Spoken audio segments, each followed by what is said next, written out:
Lisa Martin को यहाँ दिन रात की तमीज तो नहीं रही थी, लेकिन उसने अंदाजा लगा लिया था कि उसे यहाँ आए आज 5वां दिन है। यहाँ कोई घड़ी तो मौजूद नहीं थी, अलबत्ता उसे रोजाना अंग्रेजी अखबार जरूर मिल जाता था, लेकिन वो भी सेंसर होने के बाद। अलबत्ता उसने अपने अगवा के दूसरे ही रोज ये खबर पढ़ ली थी कि अमरीकी वजीर खारजा ने उसके अगवा पर जबरदस्त तशवीश का इजहार करते हुए पाकिस्तानी हुकूमत से दरखास्त की थी कि वो लीजा मार्टिन को बरामद करवाने के लिए हर मुमकिन तरीक़ेकार अपनाए, जिसके जवाब में पाकिस्तानी वजीर खारजा ने एक हंगामी प्रेस कॉन्फ्रेंस से खिताब करते हुए अगवा की जबरदस्त मजम्मत की और अखबार नवीसों को यकीन दिलाया था कि हुकूमत लीजा मार्टिन तक पहुंच कर रहेगी और उसके अगवाकार अपने भयानक अंजाम से नहीं बच सकेंगे। पीरजादा के गायब होने की खबर भी उस तक अखबार के जरिए ही पहुंची थी, जिसको पाकिस्तानी एजेंसियां सरगर्मी से तलाश कर रही थी।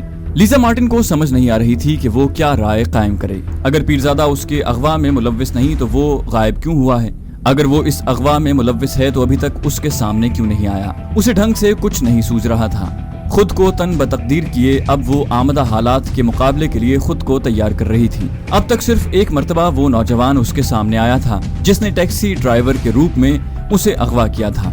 उसके अलावा और किसी से उसका सामना सायका के अलावा नहीं हुआ था। सायका के लहजे की दुरुस्तगी बरकरार थी। वो लीजा मार्टिन की मामूली हरकतों का भी सख्ती से नोटिस लेती थी। उसके खाने पीने, उठने बैठने, कमरे में चलने तक हर हरकत को मॉनिटर कर रही थी। लीजा मार्टिन जिंदगी में पहली मर्तबा अगवा हुई थी, लेकिन उसने आज तक अगवा होने वालों के जितने वाकयात सुने, पढ़े या फिर फिल्मों में देखे थे, वहाँ उसे कभी भी इस तरह की मजबूत, मोहतात और इंतहाई ज़हीन लड़की से वास्ता नहीं पड़ा था। उसने अंदाजा लगा लिया था कि सायका कोई मामूली दहशतगर्द नहीं। उसकी तरबियत बहुत सख्त मराहिल से गुजरने के बाद मुकम्मल हुई है। वो ज़हनी ही नहीं, जिस्मानी तौर पर भी बहुत मजबूत थी। कभी कभी तो लीजा मार्टिन को यूं लगता था कि उसका ताल्लुक अमेरिकन FBI से है, क्योंकि ऐसी स्मार्ट खातून का मशरकी ममालिक की किसी दहशतगर्द तंजीम से ताल्लुक उसकी समझ से बालातर था। उसने फलस्तीनी और लबनानी दहशतगर्द लड़कियों को करीब से देखा था, अमेरिका की जेलों में उनसे इंटरव्यू किए थे, लेकिन सायका ऐसी खुसूसियात उसे किसी और में दिखाई नहीं दी थी। कभी कभी तो वो सायका से बहुत खौफजदा हो जाती थी। सोते में अचानक ही हड़बड़ा कर उठ बैठती। उसे यूं महसूस होता जैसे सायका दौरान नींद उसका गला घोंट कर उसे मार डाले। वो दिन में मुताद्दिद मर्तबा लीजा मार्टिन के साथ शदीद नफरत का इजहार करती रहती थी। उसने लीजा से कहा था कि अगर वो अपने साथियों के अहकामात की पाबंद ना होती तो अपने हाथों से उसके जिस्म की बोटी बोटी काट कर अलग कर देती। ऐसी बातें करते हुए उसका लहजा बड़ा डरावना हो जाता। कभी कभी तो वो लीजा मार्टिन को बिल्कुल खूंखार चुड़ैल दिखाई देने लगती। एक मर्तबा सिर्फ लीजा मार्टिन ने उससे कमरे के बाहर चहलकदमी की दरखास्त की थी, जिसके जवाब में उसने लीजा मार्टिन को इतना खौफजदा किया था कि अब उसने खौफ के मारे उससे कोई सवाल ही करना छोड़ दिया था। लीजा मार्टिन के लिए ये बात बायसे हैरानी थी कि उसे अगवा करने वाला शख्स उससे निहायत अखलाक और नर्म लहजे में गुफ्तगू करता है। इसके बरक्स सायका ने उसे मुसलसल ज़हनी टॉर्चर का शिकार बनाया हुआ था। शायद ये भी इनकी हिकमत अमली हो। उसने सोचा, आज अचानक जब उसको अगवा करने वाला टैक्सी ड्राइवर सामने आया तो उसने मौके का फायदा उठाते हुए उससे बाहर चहलकदमी की दरखास्त की।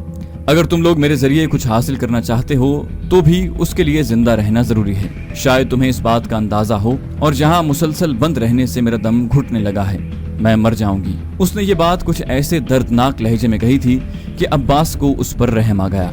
ठीक है, इसका बंदोबस्त हो जाएगा, उसने मुख्तसर जवाब दिया। अभी वो अपनी बात बमुश्किल मुकम्मल कर पाया था जब अचानक नबीला कमरे में दाखिल हुई। क्या बात है, क्या चाहती हो तुम? उसने लीजा मार्टिन की बात सुन ली थी। लीजा ने उसके सामने अपनी दरखास्त दोहराई। शट अप, मैं तुम्हें पहले भी इस बात का जवाब दे चुकी हूँ। हमारी तरफ से तुम अभी मर जाओ, उसने फाड़ खाने वाले लहजे में कहा। लीजा मार्टिन ने इस सूरत हाल से नफसियाती फायदा उठाने की ठान ली थी, लेकिन ये जेंटलमैन तो मेरे साथ वादा कर चुका है और मुसलमान वादे के खामोश हो जाओ। सुना नहीं तुमने? उसने दोबारा लीजा मार्टिन की बात को गुस्से से काटते हुए कहा। आप क्या कहते हैं? इस मर्तबा लीजा ने उसकी बजाय कमांडर अब्बास की तरफ देखकर पूछा। हो जाएगा, कहा ना हो जाएगा, अब्बास ने कदरे चिढ़कर जवाब दिया। नबीला ने उसकी तरफ अजीब सी नजरों से देखा। अब्बास उसका मतलब समझ गया था। उसने नबीला को बाहर आने का इशारा किया और खुद बाहर निकल गया। देखती हूँ तुझे हर्राफा, नबीला ने गुस्से से खौलते हुए लीजा से कहा और जोरदार आवाज से दरवाजा बंद करके बाहर निकल गई। लीजा एक मर्तबा तो सहम कर रह गई। क्या जुल्म कर रहे हैं आप? बाहर आते ही उसने अब्बास से कहा। नबीला, मेरे ख्याल से ऐसी कोई गलत बात नहीं कही उसने। अब्बास ने उससे आंखें मिलाए बगैर जवाब दिया। बस यही हमारी वो कमजोरी है जिससे ये लोग फायदा उठाते हैं। انہیں علم ہے اس بات کا کہ مسلمان ظلم نہیں کر سکتا اور خود یہ سب کچھ کرتے ہیں، اور وہ بھی انسانیت کے نام پر۔ عباس، انہوں نے وہاں قندوز اور قلعہ جنگی میں کیا سلوک کیا تھا ہتھیار ڈالنے والوں کے ساتھ؟ تمہیں علم نہیں؟ یہ کسی رعایت کے مستحق نہیں۔ میں تو کہتی ہوں دوسری مرتبہ رائے قائم کرنے کی بجائے اس کے ٹکڑے ٹکڑے کر کے اس کے جسم حصوں میں پارسل کر دیا جائے اس کی ایمبیسی کو۔ نبیلہ غصے سے کھول رہی تھی اور عباس کے لیے اس کی نفسیاتی پوزیشن کا اندازہ لگانا کچھ مشکل نہیں تھا۔ وہ جانتا تھا کہ نبیلہ کے دل میں کیا الاؤ دہک رہا ہے۔ افغانستان میں طالبان کے خلاف ہونے والے ہر مظالم پر وہ سیخ پا ہو جایا کرتی تھی، لیکن اس سب کچھ میں لیزا مارٹن کا کیا قصور ہے؟ نبیلہ وہ امریکن فوجی تو نہیں، وہ تو سویلین ہے۔ عباس نے مسکراتے ہوئے حالات کی تلخی کو کم کرنا چاہا۔ یہ ایک ہی تھیلی کے چٹے بٹے ہیں۔ معلوم نہیں پیرزادہ صاحب نے کیا بتایا تھا اس کے متعلق۔ یہودن ہے، CIA کے لیے کام کرتی ہے۔ یہ سارے جاسوس جو یہاں صحافیوں کے روپ میں آ گئے ہیں سب کو جانتی ہوں میں۔ ان کی معصوم شکل پر مت جاؤ، چلتے پھرتے زہریلے ٹائم بم ہے یہ۔ عباس، اس کا غصہ برقرار تھا۔ نبیلہ، آخر قیدیوں کے بھی کچھ حقوق ہوتے ہیں۔ عباس نے نبیلہ کو نارمل کرنا چاہا۔ یہ جنگی قیدی نہیں عباس، مجرم ہے یہ، قاتل ہے بے گناہ عورتوں، بچوں اور بوڑھوں کے۔ کیا قصور تھا ان کا جن پر کابل شہر میں بمباری کی گئی؟ تم نے کیا وہ سینکڑوں اپاہج نہیں دیکھے؟ اور وہ قلعہ جنگی میں انہوں نے کس طرح ہاتھ پاؤں باندھ کر قتل عام کیا تھا؟ نبیلہ کی سوئی ابھی تک وہیں اٹکی ہوئی تھی۔ چلو چھوڑو انہیں، دفع کرو۔ ہم بہرحال مسلمان ہیں اور ہمیں کم از کم اتنا ظلم نہیں کرنا چاہیے جتنا وہ کرتے ہیں۔ ایک تجویز ہے میرے ذہن میں، اس نے نبیلہ کے خدشات دور کرنے کے لیے کہا۔ کیا؟ نبیلہ نے متجسس ہو کر اس کی آنکھوں میں جھانکا۔ اس کی آنکھوں پر پٹی باندھ کر اسے کمرے سے نکالیں گے، چہل قدمی کروانے کے بعد پھر اسے کمرے میں لے جا کر پٹی اتار دیں گے۔ عباس نے اسے مطمئن کرتے ہوئے کہا۔ میرا تو دل نہیں مانتا عباس، پھر بھی تم نے وعدہ کر لیا ہے تو مجبوری ہے۔ نہ چاہتے ہوئے اس نے عباس کی ہاں میں ہاں ملائی۔ تھوڑی دیر بعد دونوں لیزا مارٹن کے کمرے میں دوبارہ موجود تھے۔ انہوں نے لیزا کو بتایا کہ اس کی آنکھوں پر پٹی باندھ کر اسے چہل قدمی کروائی جائے گی۔ لیزا نے اس شرط پر بھی آمادگی ظاہر کر دی۔ وہ اپنی مرضی سے کچھ بھی نہیں کر سکتی تھی۔ بسا اوقات تو اسے یوں لگتا تھا کہ سائقہ کہیں اسے سانس لینے سے بھی نہ روک دے۔ ایک بات البتہ اسے سمجھ آ گئی تھی کہ اس کے مقابلے میں اس کے مرد ساتھی مہربان ہیں، اور اب بھی انہوں نے سائقہ کی مرضی کے بغیر اسے چہل قدمی کی اجازت دی ہے۔ اس نے دل ہی دل میں خداوند کا شکر ادا کیا، کیونکہ مسلسل یہاں کمرے میں بند رہنے سے اب اس کا دم گھٹنے لگا تھا۔ ہم تمہیں قریباً 2 گھنٹے بعد باہر نکالیں گے، سائقہ نے اگلا حکم سنا دیا۔ بہت چالاک لڑکی ہے، لیزا نے دل ہی دل میں سوچا۔ شاید اسے اس امر میں بھی شک ہے کہ اس کی آنکھوں پر پٹی ہونے کے باوجود لیزا یہ نہ دیکھ لے کہ اسے کہاں قید رکھا گیا ہے۔ اسے اندازہ تھا کہ 2 گھنٹے بعد رات گہری ہو جائے گی اور اس کے صیاد اسے گہری اندھیری رات میں بھی آنکھوں پر پٹی باندھ کر باہر چہل قدمی کروائیں گے۔ 2 گھنٹے بعد نبیلہ نے اس کی آنکھوں پر کپڑا باندھ دیا۔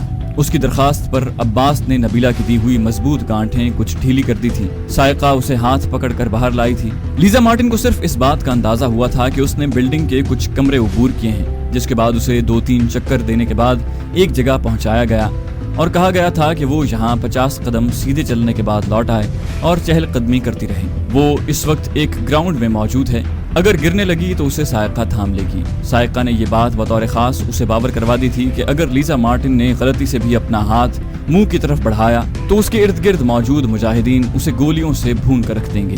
سائقہ نے اس پر نفسیاتی دباؤ بڑھانے کے لیے اسے کہا تھا کہ وہ اس وقت مجاہدین کے ایک مرکز میں قید ہے۔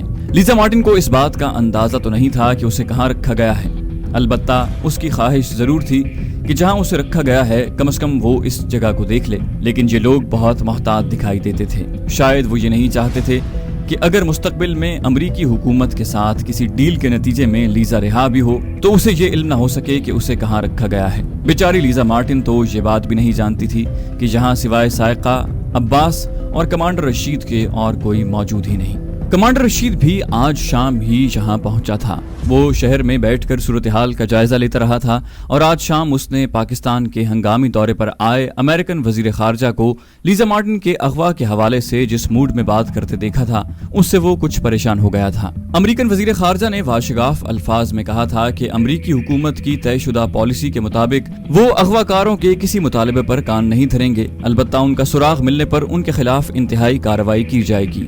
اور دنیا کے آخری کونے تک ان کا تعاقب کیا جائے گا۔ ان کے ہمراہ پریس کانفرنس میں موجود پاکستانی وزیر خارجہ نے ان سے بھی بڑھ چڑھ کر اس گھناؤنے فعل کی مذمت کی تھی اور واشگاف الفاظ میں کہا تھا کہ اس اغوا کے ذمہ دار کبھی حکومت کی گرفت سے نہیں بچ پائیں گے۔ کمانڈر رشید کو یہ فکر دامنگیر ہو رہی تھی کہ پاکستانی اخبارات نے بلا سوچے سمجھے جس طرح پیرزادہ پر اس اغوا کا ملبہ ڈال دیا ہے اور کہا جا رہا ہے کہ اس نے ہی لیزا مارٹن کو غائب کر رکھا ہے، اس کے بعد عین ممکن ہے کہ سرحدی علاقے کے بے گناہ عوام کے خلاف کوئی انتقامی کارروائی نہ شروع ہو جائے، کیونکہ بھارتی اور غیر ملکی میڈیا مسلسل ہرزہ سرائی کر رہے تھے۔ پیرزادہ نارتھ ایریا میں چھپا ہوا ہے اور اسے مجاہدین نے اپنی حفاظت میں لے رکھا ہے۔ بعض نام نہاد صحافی محض اپنے نمبر بنانے یا پھر عوام میں سنسنی پھیلانے کے لیے ایسی دو چار جگہوں کی نشاندہی بھی کر چکے تھے جہاں پیرزادہ کی موجودگی کے امکانات تھے۔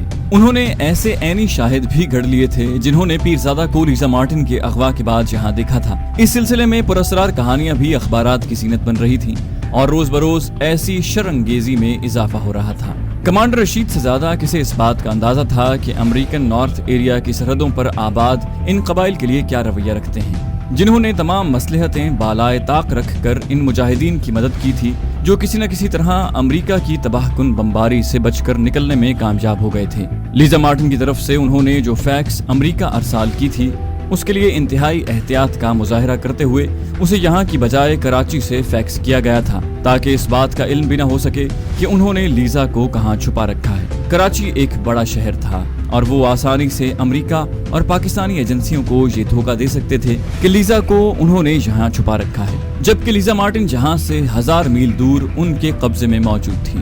اس فیکس اور اس کے بعد اپنے مطالبات کے لیے بھیجی گئی ای میل کا امریکن حکومت کی طرف سے کوئی جواب موصول نہیں ہوا تھا۔ البتہ لیزا مارٹن کی بوڑھی ماں جو کینسر کی مریض تھی، اس کی طرف سے اغوا کاروں کی منت سماجت کا سلسلہ جاری تھا۔ لیزا مارٹن کی ماں کی اپیلیں مغرب سے زیادہ پاکستانی میڈیا بڑھ چڑھ کر شائع کر رہا تھا اور وہ اس دردناک انداز میں اس کے حالات کی تصویر کشی کی جا رہی تھی کہ ہر صاحب دل تھام کر رہ جائے۔ امریکن حکومت نے اس اغوا کی تشہیر ایسے بھرپور اور نفسیاتی انداز میں کی تھی کہ اغوا کرنے والوں کے لیے کسی کے دل میں موجود ہمدردی کا شائبہ تک باقی نہ رہا، اور ایسے ہی ہوا۔ اب پاکستان کی مختلف سیاسی، سماجی اور انسانی حقوق کی تنظیموں کی طرف سے اغوا کاروں کی مذمت کا سلسلہ جاری تھا اور ان سے بار بار اپیل کی جا رہی تھی کہ وہ بے گناہ لیزا مارٹن کو رہا کر دیں۔ وہ سرکاری درباری علماء جنہیں ہمیشہ حکومتوں کا قرب حاصل رہتا ہے، بڑے بڑے دلائل اور بیانات کے ساتھ یہ ثابت کر رہے تھے کہ اغوا کاروں کا یہ اقدام قطعاً غیر اسلامی ہے اور وہ کسی ہمدردی کے مستحق نہیں۔ شاہ سے زیادہ شاہ کے وفادار علماء کی طرف سے ان غیر ملکی خواتین و حضرات سے ملاقاتوں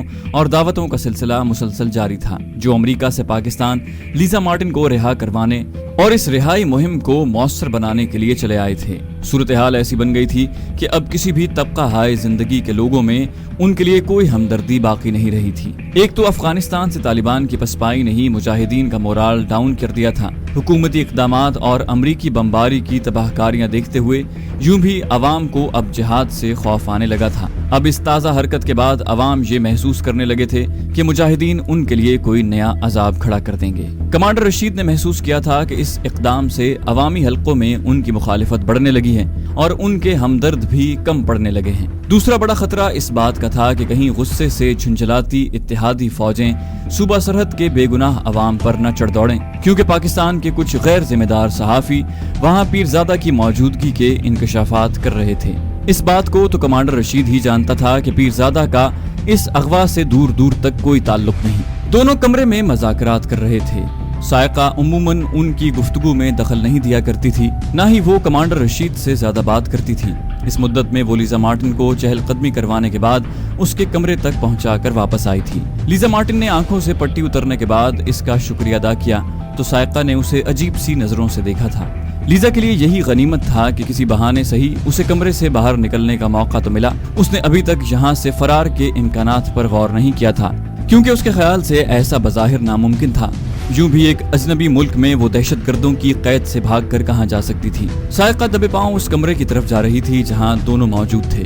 خلاف معمول آج اس نے دونوں کی باتیں سننے کی ٹھانی تھی اور اب کمرے کے کی ہول سے اندر جھانکنے کے بعد وہاں کان لگائے اس کی باتیں سن رہی تھی۔ اس بات کا اسے اطمینان پہلے سے تھا کہ کوئی یہاں موجود نہیں جو اس کی چوری پکڑے۔ आखिर आप कहना क्या चाहती हैं? उसे अब्बास की आवाज सुनाई दी। अब्बास, मुझे तो यूं लगता है जैसे हमसे कोई बड़ी गलती सरजद हो गई है, कमांडर रशीद ने कहा। आप कमांडर साहब, आप ये बात आप कह सकते हैं? अब्बास ने उसकी तरफ बेयकीनी के अंदाज में देखा।